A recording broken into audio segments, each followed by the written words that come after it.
মোহাম্মদ সামির সাথে কি পলিটিক্স হচ্ছে? বর্তমান সিচুয়েশানে সামির ক্ষেত্রে all is not well. Rohit Sharma বলেন সামি ফিট না, সামি তার প্রশ্নের উত্তরে বলেন তিনি ফিট আছেন। রোহিত শর্মা আবার বলেন সামি ফিট নেই। এবার সামি এটা করলেন যে তিনি বলবেন না, তিনি খেলে দেখাবেন। তিনি রঞ্জি ট্রফিতে 40 ওভারের বেশি বল করলেন।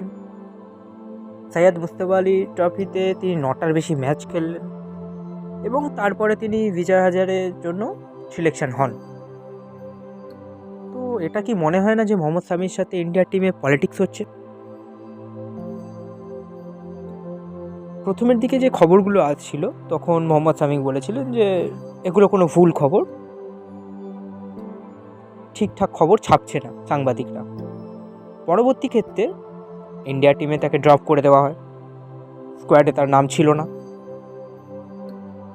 এবং গতকালকের খবর অনুযায়ী বিজয় হাজারে ট্রফি 2টো ম্যাচেও তাকে ড্রপ করা হচ্ছে। তো এক্ষেত্রে কি সামির সাথে সব কিছু অল ইজ ওয়েল হচ্ছে না অল ইজ নট ওয়েল হচ্ছে, সেটা সামির ফ্যানেরা যথারীতি বুঝতে পারছেন। তিনি যদি ফিট নাই থাকবেন, একজন আনফিট বোলারের ক্ষেত্রে 40 ওভারের বেশি বল করা হয়তো বা সম্ভব হলেও সে ভালো বল করা কখনোই সম্ভব নয়। সামি রঞ্জি ট্রফি বলেন, সৈয়দ মুস্তফা ট্রফি বলেন, দু ক্ষেত্রেই ভালো বল করেছেন। তাহলে কি সামিকে অনেক চিন্তাভাবনা করে ইন্ডিয়া টিম থেকে বেশ অনেকটা সময়ের জন্য দূরে সরিয়ে দেওয়া হয়েছে? তাহলে সামির প্রত্যাবর্তনই বা কবে হবে? চ্যাম্পিয়ন্স ট্রফিতে, নাকি আমরা সামির বোলিং দেখতে পাবো আইপিএলে? তো এটা তো এখন আপাতত অনেকটা খারাপই খবর। বর্ডার গাভাস্কার ট্রফিতে মোহাম্মদ সামির আমরা বল দেখতে পারবো না।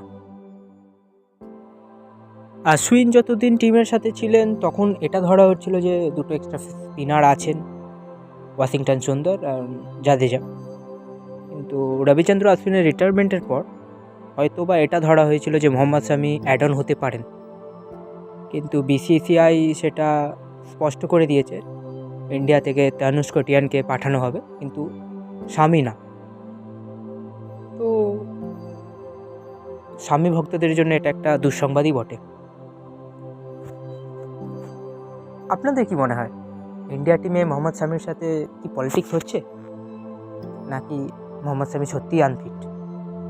আপনাদের মতামত কমেন্ট সেকশানে অবশ্যই জানাবেন।